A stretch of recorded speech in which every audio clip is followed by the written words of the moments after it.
respond to any escalation that threatens national security.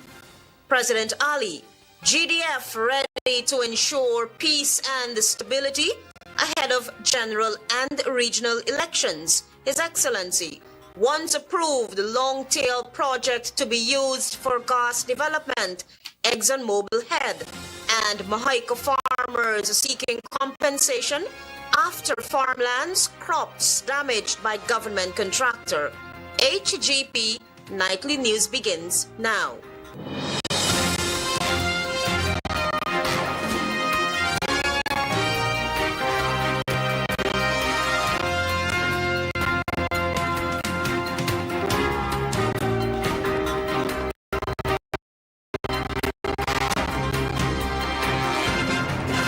Good evening to our viewers here in Guyana and online. I'm Aletha Grant with the Thursday, 13th February 2025 edition of the HGP Nightly News. This is what you should know this evening. With Guyana continuing to face provocation and aggressive rhetoric from Venezuela, Chief of the Armed Forces President Irfaan Ali on Thursday addressed Guyana's readiness to respond to any escalation that threatens national security. Tiana Cole opens tonight's broadcast. During the opening of the Guyana Defense Forces Annual Officers Conference 2025 at Camp Ghana, Commander-in-Chief of the Armed Forces, President Irfaan Ali, said Venezuela's ongoing controversy over Guyana's Essequibo region remains a serious and persistent threat to the nation's sovereignty and territorial integrity. He emphasized that Guyana must remain resolute in defending its sovereignty while continuing to pursue a peaceful resolution through the International Court of Justice, ICJ. We must remain vigilant and prepared to respond to any escalation that threatens our national security. The president added that despite the matter being rightfully before the ICJ for resolution, Guyana continues to face acts of provocation and aggressive rhetoric from Venezuela. These actions not only undermine the principles of international law and peaceful coexistence, but also create an atmosphere of uncertainty and tension. To counter these threats, the president said, Guyana continues to bolster its military capabilities, strengthen diplomatic efforts, and expand relationships, particularly with allies. That ensures the GDF remains a capable, agile, and forward-thinking institution, prepared to protect our people and our nation. Meanwhile, Chief of Defense Staff Omar Khan stated in his remarks that the two-day conference will focus on integrating combat support to optimize defense operations. He reaffirmed that while Guyana remains committed to the principle of non-aggression, it must be prepared. But we have to remain vigilant and militant in the face of all and any threat. And we must be ready to deter and resist any threat. He added that the men and women of the Guyana Defense Force are confident in the operational posture to execute their defense mandate to define, deter, and defend. Tiana Cole reporting for the HGP Nightly News. Meanwhile, with Guyanese preparing to go to the polls later this year, President Irfaan Ali on Thursday reaffirmed that the Guyana Defense Force stands ready to execute its constitutional duties. Here again is Tiana Cole. While delivering the feature address at opening of the Guyana Defense Forces Annual Officers Conference 2025 at Camp Ghana, Commander-in-Chief of the Armed Forces, President Irfaan Ali, stated, as Guyana prepares for its general and regional elections later this year, the Guyana Defense Force remains committed to maintaining peace, order, and sustaining democracy in the country. He urged the country's military to remain vigilant against any attempt to disrupt order. While we do not anticipate unrest or anything that is contrary to the rule of law, we must remain vigilant against any attempt to unsettle internal order. The president also emphasized that members of the armed forces are free to exercise their right to vote as they choose. However, he made it clear that professionalism must be maintained at all times. Every member of the force has a right to vote according to the dictates of their conscience.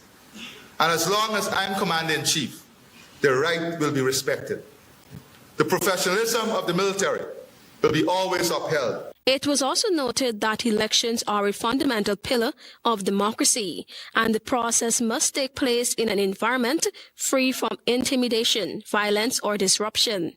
He stressed that Guyana's democracy is grounded on free, fair, and peaceful elections. Our duty is to the nation, to its security, and the preservation of law and order, not to any political interests. He reiterated that every effort must be made to ensure elections are conducted in a safe and fair environment. It did not go without notice some comments made recently by some political leaders in this regard. Tiana Cole reporting for the HGP Nightly News. In a developing story, should an environmental approval be granted, ExxonMobil Guyana and its partners anticipate using Longtail, the company's 8th project, for gas development. This is according to the country's manager, Alistair Rutledge, as we hear in this Antonio Days report. Alistair Rutledge, president of ExxonMobil Guyana Limited, EMGL, on Wednesday explained that although the oil company's 8th project is still in the early stages of development, it may eventually reach a sizable production capacity. The company and its partners, Hess Corporation and CNOOC, anticipate that approval would be granted for the Longtail project. The Longtail project is still a little bit earlier in the process of being finalized, but we anticipate could be as high as 250,000 barrels per day of production capacity. The Exxon head stated that the Longtail project will focus primarily on gas development. We anticipate could be in excess of 1 billion cubic feet per day of gas. He also provided an update on the Wales Gas to Energy project. The gas to energy pipeline has been completed. It is now connected from the FPSOs, Liza Unity and Destiny FPSOs, all the way to the shoreline and onshore to the Wales location. That scope of work is complete and ready for when the rest of the facilities are ready to start. Interest in Guyana's natural gas reserves is growing, with around 50 million standard cubic feet of gas per day expected to be extracted from the Liza 1 and 2 projects in the Scarborough block. That gas will be used to fire a power plant at the Wales Gas to Energy project. This highly touted project, the government said, should take the cost of electricity for consumers. The government and ExxonMobil are exploring new gas monetization opportunities. Rutledge announced the completion of a gas appraisal program, which will now be analyzed for development. The government has chosen Fulcrum LNG to collaborate with an ExxonMobil-led consortium on natural gas monetization. However, Rutledge stated on Wednesday that the company is not actively engaged with Fulcrum. Antonio Day reporting for the HGP Nightly News.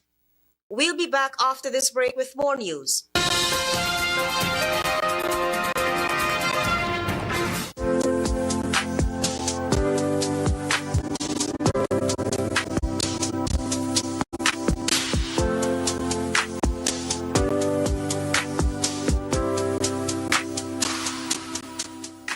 Welcome to SNL Electrical Inc., where lighting and electrical needs are met with expertise and style. From the latest in electrical lamps to durable cables, circuit breakers, panels, we have it all.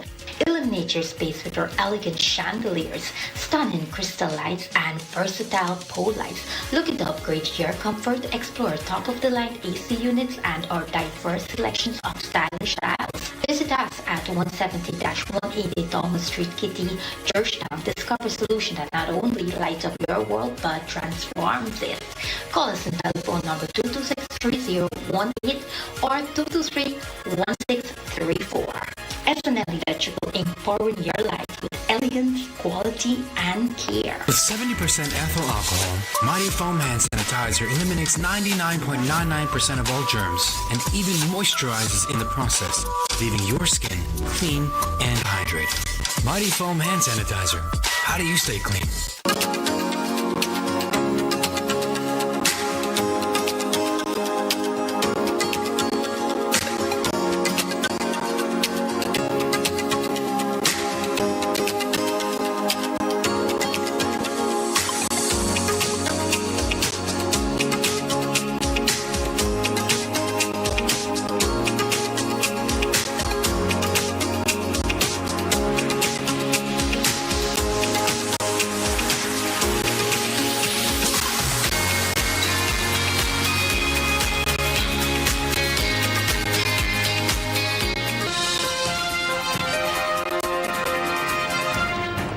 Welcome back. You're watching the HGP Nightly News. President of ExxonMobil Guyana, Alistair Rutledge, told a news conference on Wednesday that he's still in shock at the recent shooting incident involving a vehicle that was assigned to him. The owner of Cyril's transportation service, Shankar Prasad, had been detained by police in December of 2024 over the firing of his gun at a vehicle that was assigned to President of ExxonMobil Guyana, Alistair Rutledge. Then there was silence from the oil giant until Wednesday, when President of the company broke his silence on the issue. I was shocked with what happened. As I started this discussion, safety is first and paramount for all of us. Asked whether Cyril's transportation service contract with ExxonMobil had been quashed, Rutledge responded. We have a tender that's ongoing, and again, I can't comment on the outcome of a tender process. It's ongoing. The Guyana Police Force, GPF, in December 2024 said a vehicle that was assigned to the ExxonMobil Guyana president was shot at and disabled by owner of Cyril's transportation service, 54-year-old Shankar Prasad, after he thought it was one of two vehicles that had been stolen from his company. The shooting incident occurred at the corner of Drury Lane and Lamaha Street, Georgetown. Prasad told police that two of his Toyota Prado SUVs, one bearing registration number PAB 3494, were stolen from him in December. The businessman reportedly said he was at his office at David Street, Kitty, when he received a phone call from someone stating that they saw one of the stolen vehicles on the Kitty Railway embankment. As a result, he proceeded to the location, where he later saw a Prado SUV fitting the description of the one stolen from him. The vehicle was heading south on Lamaha Street. The businessman said he exited his vehicle, and while walking towards the Prado, he discharged one round from his licensed firearm towards the vehicle, hitting the right back wheel, which caused the vehicle to stop. As he approached the driver, he recognized him and then realized the vehicle was not one that was stolen from him. Police said one 9mm spent shell was found at the scene. No one was injured. Mr. Prasad's 9mm Glock pistol has since been lodged. For HGP Nightly News, I am Daisy Richards. A senior doctor has been fired and two others suspended following an investigation into a recent stillbirth case at the Georgetown Public Hospital Corporation GPHC.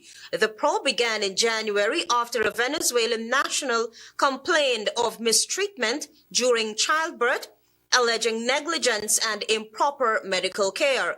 The hospital's independent review panel found that the managing doctor failed to follow proper medical protocols. GPHC has since met with the patient and her family, who expressed satisfaction with the corrective actions taken. The hospital said it regrets the incident and has reaffirmed its commitment to accountability and improved patient care. Canadian companies CGX and Frontier Energies were issued a 30-day mandatory notice before their licenses to explore offshore the quarantine block is cancelled by the government of Guyana. Antonio Day reports. In a press statement on Tuesday, Frontier Energy stated, and I quote, "The government has taken the position that the license and the joint ventures petroleum agreement with the government have terminated, and that in the government's opinion, there are no reasonable grounds to grant any extensions, unquote. In order to finish well appraisal works and locate partners to help finance the project's development phase, last year the Canadian oil companies, Frontier and CGX, asked for an extension of its quarantine license. However, on several occasions during his weekly press briefing, General Secretary of the People's Progressive Party, Civic Bar Jagdew, said the government saw no grounds for the extension. It's not inclined to give any extension, but it wants some additional information. What's that additional information you're looking at, and why not the inclination to extend? Because they did not give satisfactory answers to the questions as posed by the minister. The joint companies began looking for ways to settle their agreement in December regarding the block's retention rights. To reach an agreement, the matter could go to an arbitration court, the release noted. The company said the joint venture recently received a communication from the government of Guyana. If the government does not take the representations into consideration, the license will expire on March 10. The joint venture is evaluating all legal options available to assert its rights and will respond to the government, according to Frontier and CGX. Several telephone calls made by this newscast to contact head of CGX, Dr. Suresh Nawang, went unanswered. Antonio Day reporting for the HGP Nightly News. We'll be back after this break. Stay with us. Planning a cleanup? We can help. Sevon's Waste Management skip bins can be provided for home renovation projects, yard cleanup, or construction project. It's simple. Step 1, give us a call. Step 2, we put down the bin. Step 3, load it up with all of your junk. Step 4, we take it away. That's simple. Bins are also available in various sizes, so there is no job that is too big or too small. Call Sevon's Waste Management today at 218-1455. Ready to up your game? Ready to up your game? Win big with over 60 epic prizes. A brand new PS5, Nintendo Switch, iPhone 16 Pro Max, Apple smartwatch, and the hottest earbuds from Apple and Samsung. Plus, we are giving away thousands in phone credit and a whole year supply of Buster or Turbo Energy Drink. Here's how. Buy any Buster or Turbo Energy Drink, find the code starting with BB and enter online or on WhatsApp. Visit us on Facebook or Instagram at Turbo_Caribbean or Buster Guyana for all the details. Don't just play. Up your game with Buster and Turbo Energy.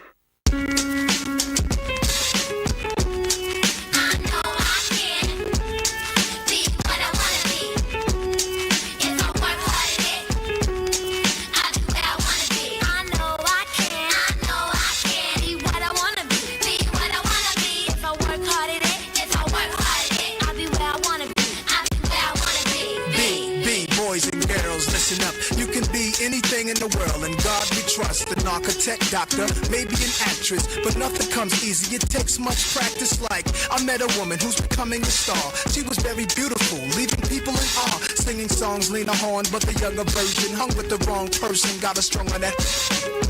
Sniffing up drugs, all in the nose. Could have died so young, now looks ugly and old. No fun, cause now when she reaches for hugs, people hold their breath. Cause she smells of corrosion and death. Watch the company you keep and the crowd you bring.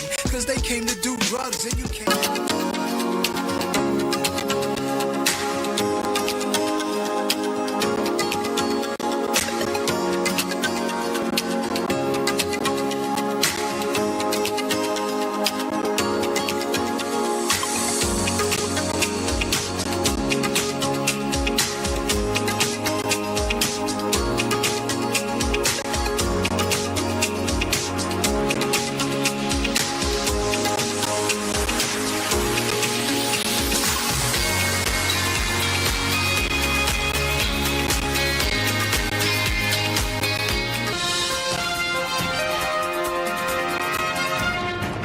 Watching the HGP Nightly News. Thanks for staying with us. Farmers in Mahaica say they have suffered major losses following the destruction of their crops by a contractor. Daisy Richards has been following that story. On Wednesday, Nightly News visited a farm in Mahaica belonging to Terence Hawker and his brother, who say they have suffered tremendous losses at the hands of the contractor. Hawker said they were never informed that roadworks would be undertaken in close proximity to their farmland, and they have been operating there for over 30 years. And aware they never give us no written document to claim, well, this project going to go on, or never inform us, well, something going on this plot. The man says he estimates the losses to be in the millions, adding that the crops were their way of life and their daily livelihoods. He's a poor man struggling for a living. This is what we do for a living. And somebody got to tell me something or compensate it for this, because we not allow this to go down the drain like that. His brother highlighted that they have been legally occupying the land. They presented to Nightly News documents from the Regional Democratic Council corroborating their claims. He called on the government to cooperate with the citizens of Guyana. Now we call it on the government to please do not misuse your authority and cooperate with the citizens of the country. We, the citizens of Viridian Backlands, Viridian Strathaven Backlands, we've been misused by the government by not informing us that there will be a power line. Another farmer said there is need for consultation with the farmers, as that has not been happening since projects have been announced for their community. What them supposed to do? You get them people come and survey. Nobody in the committee know what going on. When making the road, nobody don't have no idea where this road going or what they got to do. The contractor assigned to this project is Mohammed's Construction. Farmers say although several pleas were made for works to be delayed so that they can prepare for any eventualities, these pleas were ignored. For HGP Nightly News, I am Daisy Richards. An overseas-based Guyanese woman is pleading for justice after an ex-boyfriend viciously chopped her stepfather. Here again is Daisy Richards. Simone Williams, an overseas-based Guyanese, is pleading for justice for her stepfather, Godfrey Sutherland, who was brutally chopped by her ex-boyfriend, Jamal D. Paddy, an ex-policeman at Better Hope on the east coast of Demerara, on Sunday at around 6 p.m. The woman believes that the reason her ex-boyfriend attacked her stepfather was due to her ending the relationship with him after a number of threatening messages. Justice for Mr. Godfrey. Because, to be honest with you, he did not deserve that. If someone doesn't want to be in a relationship with you, move on. According to Williams, the man lived with her stepfather due to access for his previous employment at Nabi Construction. In recalling what her stepfather told her about the incident, the woman highlighted that Paddy attacked Sutherland while he was at home. Jamal proceeded and he walked in. And he lashed Mr. Godfrey in his head. He have chops in his face, and he chopped him up really bad, and put a chair over his neck and told him to die, MF die. Mr. Godfrey played dead. She said that a neighbor was alerted to the incident and alerted the police, but at that time, Sutherland made good his escape, dropping the assault weapon. Williams highlighted that the cousin of the young man contacted her on Wednesday and told her he will be turning himself in. Contacted me and said that, Jamal's supposed to turn himself in today. He have a cousin that is in the force. I don't know this cousin because I haven't met all of Jamal's family. The woman said she is now fearful for her family as she has relatives still residing in Guyana. For HGP Nightly News, I am Daisy Richards. Stay tuned for regional news.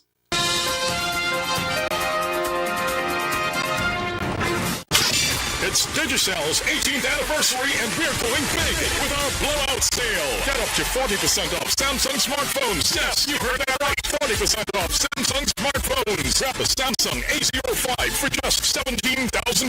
The A15 for only $27,000. And the A25 and the jaw-dropping $35,000. But wait, there's more. With every purchase, enjoy a 30-day free data plan to stay connected. Hurry to a Digicel store near you. Offer good while stocks last. Digicel, the network for everyone, everywhere. In December 2019, Guyana embarked on a historic journey, producing oil offshore for the very first time with the Liza Destiny FPSO, delivering 120,000 barrels per day.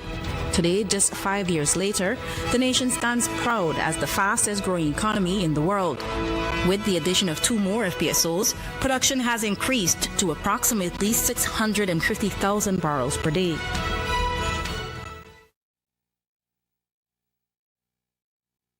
Guyana is on the verge of becoming a global destination for sports and culture. Through investments backed by the oil and gas sector, which exceed $3.7 billion Guyana dollars, Guyanese get access to infrastructure and skills training for various sporting activities. The synergy between the economic benefits of the oil operations offshore and support for national initiatives helps position Guyana more favorably on an international stage. Interested in honoring or paying tribute to a loved one, or just making a loved one feel special? HGP TV offers you all that and more. Air your birthday greetings, death announcements, and wedding anniversaries on HGP TV today. HGP TV offers affordable prices, convenience, and great services. Call us on 220-3660 or email us at sales@hgptv.com.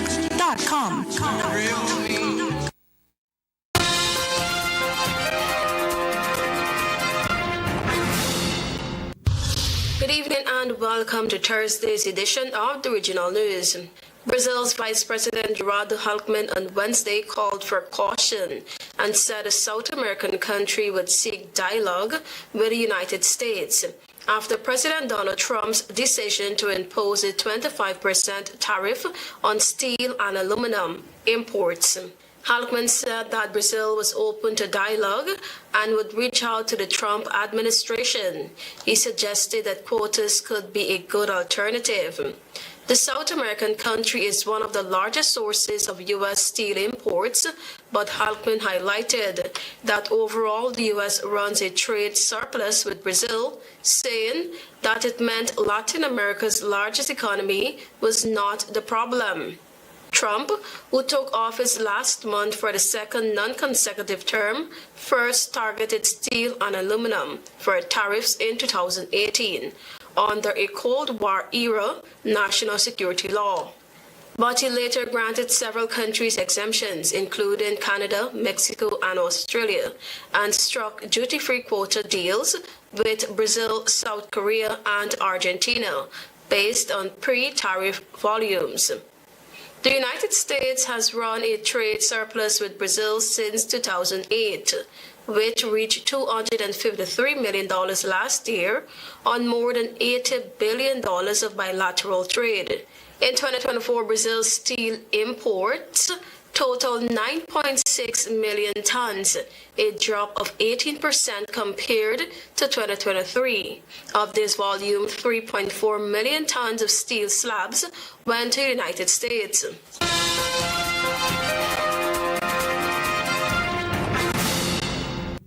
The Eastern Caribbean Court of Appeal has ruled in favor of St. Vincent and the Grenadines government regarding its 2021 COVID-19 vaccine mandates for public servants, overturning a 2023 lower court decision that had deemed the requirement unconstitutional. Justice of Appeal Eddie Ventose delivered a majority opinion in a 2-1 split decision. The court made no order regarding cost. Following the ruling, Prime Minister Ralph Gonsalves renewed his invitation to affected public servants to return to work. Quote unquote, any public servant, including teacher, nurse, doctor, police officers, who has not yet returned to work can still avail themselves of the opportunity to return to work. All you have to do is to indicate to the Chief Personnel Officer that you wish to return to work, he said. The Prime Minister noted that most public servants who had not taken the vaccine have already returned to work with their benefits intact, while the overwhelming majority of frontline workers had complied with the original vaccine requirement. The vaccine requirement was put in place to protect the lives of all at a time of a serious public health emergency, Gonsalves explained. describing the judgment as an opportunity for dialogue and healing.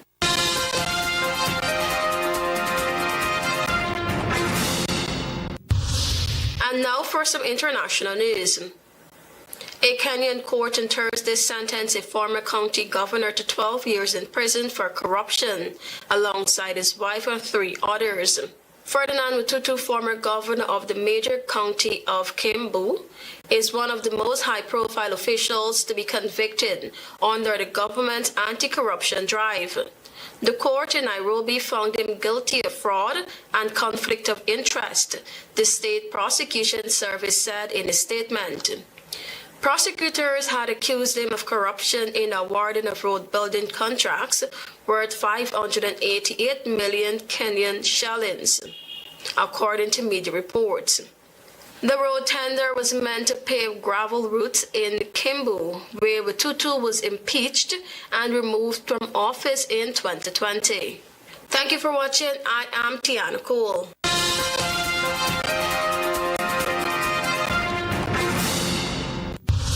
Guyana must be prepared to respond to any escalation that threatens national security. Head of State, GDF ready to ensure peace and stability ahead of general and regional elections. President Ali once approved the long-tail project to be used for gas development. ExxonMobil head and Mahaica farmers are seeking compensation after crops, farmland damaged by government contractor. Those are our major headlines. For these stories and more, please go to our website. It's www.hgptv.com. I'm Melissa Grant. Thanks for watching.